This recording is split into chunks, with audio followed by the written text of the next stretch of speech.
What happens when the people sworn to protect a city become the ones being hunted? What do you do when the shield is no longer a defense, but a target? For the St. John's Police Department, the season finale of Hudson and Rex turns this nightmare into a shocking reality. One moment, the city is breathing, going about its day.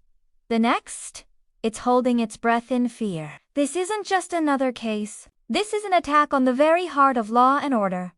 The final episode of the season, titled Line of Fire, starts with a scene designed to send a chill down your spine. It isn't a dark alley or a secret meeting. The attack happens in broad daylight, a bold and arrogant statement for the whole city to see. Superintendent Donovan has just finished a press conference. He's walking to his car, exchanging a few words with his security detail, the very picture of a man in control. But in the world of Hudson and Rex, control is a fragile thing. As he reaches for his car door, a vehicle parked just across the street erupts into flame and shrapnel. The force of the blast throws Donovan and his officers to the ground. The attack is professional, precise, and perfectly timed to miss him by mere inches.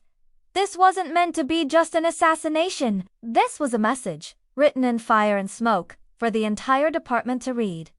We can get to anyone, anytime we want. When Charlie and the Major Crimes Unit are called in, the mood is different from any other case they've faced. This isn't about seeking justice for a stranger. It's about defending one of their own. It's about staring down an enemy who has declared war on their entire family. The investigation immediately hits a wall. The bomb is a ghost. It's built with clean, untraceable parts, and the person who planted it left behind no witnesses, no fibers, no footprints. It's the work of a phantom. Someone who understands police procedure just as well as the police do. This is where the core of the episode begins to form. It's not just a whodunit, but a how-we-fight-this. The enemy isn't just a criminal. They're a strategist, and their first move has left the SJPD shocked, exposed, and scrambling for answers in the smoking crater of what used to be a safe city street. This is the central problem that Line of Fire presents so brilliantly. The team is faced with an enemy who seems to be everywhere and nowhere at once. Every lead fizzles out. Every theory runs into a dead end. This masterful planning creates a heavy sense of paranoia that begins to spread through the department. The fear is palpable. If the enemy is this good, this clean, how could they know the superintendent's schedule so perfectly? The uncomfortable question hangs in the air.